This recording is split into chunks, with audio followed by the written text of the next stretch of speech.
Akashvani Imphal R.K. गोरानी न पाव पाजरी।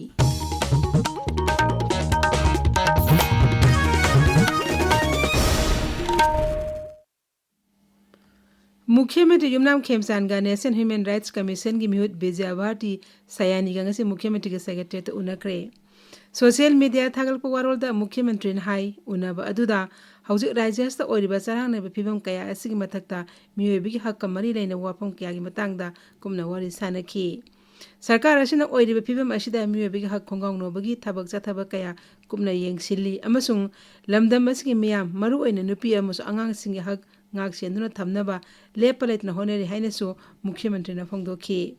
Shri खेमचाना high सरकार असिना संविधान की चना कानून ngang चतुना तंगदुली ताब फिबमदा हंजिलंगना थबक कया मखाताना पाखेतखिगनी। मणिपुर यावना अंगमाव अवांगनोंगपो राज्यसिंगदा लालिबा नुमित निनी हुमनी असिदा अकनबा नोंग चुगनी हाइना ऑरेंज अलर्ट लाउथोखरे।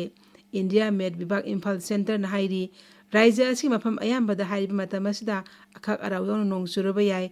सेंटर असिना थोकपा चेरोट अमदा हाई मफम खरददी पुंगदा किलोमीटर 30 दगी 90 फावबा यांगना सिटपा नुंगसिटका लोइनाना नोंग चुगनी। Manipur state power distribution corporation limited MSPDCL ना हाइरी ममांगदा इंटरनेट सर्विस दा अथिंगबा लैबदगी स्मार्ट प्रीपेड मीटर सिंगदा मैगी पैसा लोइखरबसु मै पिरंबा अदु मथंग थागी मरीदगी हौना मैगी पैसा थिदोक्तबा कंज्यूमर सिंगी मै मखाताना पिररोय हाइरी।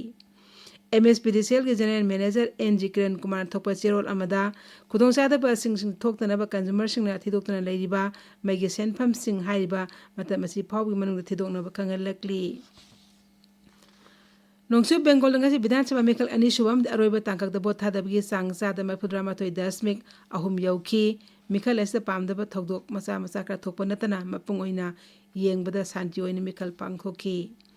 मिखल नियम चुना अमसुंग शांति ओइना पांगथोबा ngamnaba central arm police force के कंपनी 2,295 यावना क्विक रेस्पॉन्स टीम 3,000 हेनबना पोलिंग स्टेशन सिंग सेक्शन नंगाक सेनखिबनी।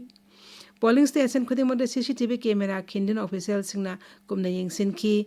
मिखल असिदा वोटर कोटी 3,19,995 ना मिरेप 1,999 मराइबो लेपकनी। मिखल असिन नियम चुमना अमदि शांति ओइना पांगथोकनबगिदम इलेक्शन कमीशन अकनबा थबक लौखितखिबनी। आसाम तमिलनाडु नोंगसु बेंगल केरल अमसु यूनियन टेरिटरी पुदुचेरी की बोट मसिंग मथंग थागी मरीदा पुन्ना थीगनी। प्रधानमंत्री नरेंद्र मोदी ने उत्तर प्रदेश के हार्डोई जिला किलोमीटर 540 साम गंगा एक्सप्रेसवे हांगदोकलदुना हाई।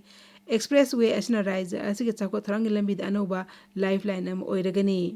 प्रधानमंत्री ने हाई एक्सप्रेसवे असिना राज्य असिगे अतोबा राज्य सिंगी मरक्ता चथोक चसिन हेना लाइथोहंदुना industrial investment logistic agricultural marketing अमसु रीजनल बैलेंस असु कानबा कया पीरगनी।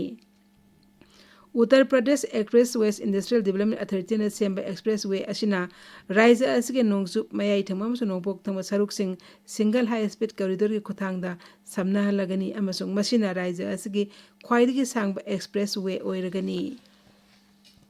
एक्सप्रेसवे असिना राज्य असिगे जिला 12 मीरठ हापुर बुलंदर हारदोई उनाव रायबरेली प्रतापगढ़ अमसुंग पेयारस फाउदना चटकनी।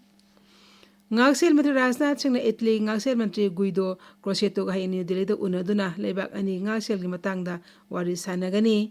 ngaksil मंत्रालय की वारोल अमना हाई मिफम असिदा लुसिंग अनिना लेबाक अनि ngaksil lamda tengbang pinariba masung masiga mari leinaba tongan tongan hiram kayada kumna khanagani। Italy ngaksil मंत्री ने भारत लाकपा सिहाद के खोंचत असिना इहान हानबनी। हक्सेल अमसु याइफयुंबान मंत्रालय ने सिंद्र निमिनि चथागदबा good and replicable practices and innovation in public health system हाइवेस तरा सुबा जाति थाके मिफम हायेंगदगी चंडीगढ़ हौरगनी। मिफम असि केंद्र हक्सेल अमसुंग याइफयुंबान मंत्री JP नड्डा हौदोकनी। मंत्रालय ने हाई लेबाक असिदा हक्सेल की ओइबा खुदोंग चादबसिंग थेंगननबगिदमक राज्य अमसुंग यूनियन टेरिटोरी सिंगना लौखटपा याइफा थौरांग सिंग उथोकनी। मिफम असदा primary health care digital health innovation अमसुंग सर्विस डिलीवरी सिस्टम मपांगन कंगलनि मतंगदा तोंगान तोंगानबा वाफम कयासु खनगदौरी। जम्मू कश्मीर उपराज्यपाल मनोज सिन्हा सभापति ओइदना लोक भवन अवांग थाकी मिफम अमा पांगथोक्रे।